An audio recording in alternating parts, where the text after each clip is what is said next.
안녕하십니까, 강홍림입니다. 대한민국에서 스트레스를 가장 많이 주는 사람들은 누구입니까? 지난 대통령 선거, 지방선거에 출마한 후보 가운데 공약으로 건강을 말하는 정치인 보지 못했습니다. 사랑도 좋고 명예 돈도 좋지만 건강이 기본 아닐까요? 국민 건강은 고사하고 정치가 국민에게 스트레스를 가장 많이 주고 있다고 한다면 지나친 주장일까요? 선거에 나오시는 분들 목민심서 읽고 출마 자격시험이라도 보게 했으면 좋겠습니다. 선거가 과연 민주주의 꽃일까요? 더더욱 대한민국에서 더 좋은 사회를 만들기 위해 유권자 삶에 도움이 되는 일, 그 일을 잘할 수 있는 사람을 선택하는 것이 선거 아닐까요? 지금까지 선거에서 말하는 공약은 후보자가 정당이 일방적으로 만들어 황당한 공약도 있었고 나쁜 공약도 있었습니다. 그 일을 할 사람도 정당이 일방적으로 추천했습니다. 때로는 능력이 없는 후보를 정당에서 결정하기도 했고 나쁜 후보 그리고 정당의 권력 헤게모니에 의해서 결정되기도 했는데 좋지 않은 공약, 적합하지 않은 사람, 그래도 우리는 어쩔 수 없이 투표해야 합니까?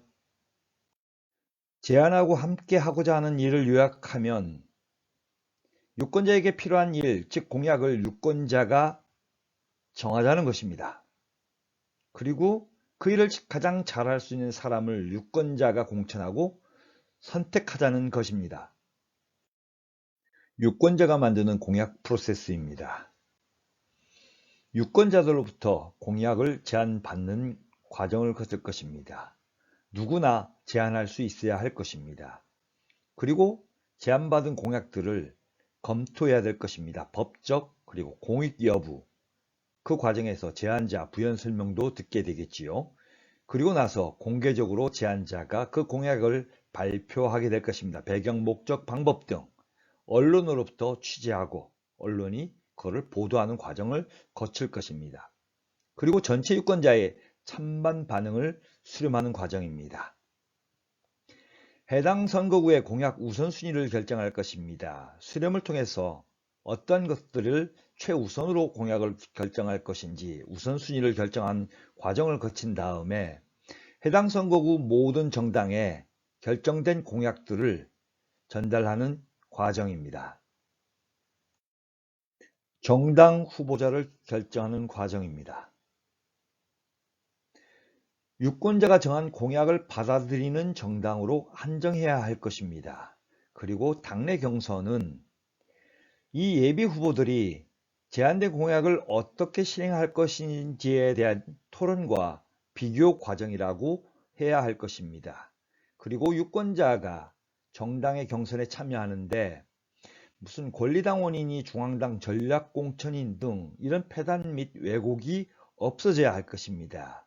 그리고 본선거에서는 정당의 후보들을 이 유권자의 공약을 어떻게 실행하는 것인지 비교하는 과정이 될 것이며 투표에 의해서 일할 정치인을 결정하는 과정입니다. 우리 투표의 목적은 개인의 명예나 욕심, 기회가 아닙니다. 해당 공약, 즉 후보자가 당선이 된다면 해당 공약 이행에 제안자들을 참여시키는 것도 좋은 방법일 것입니다.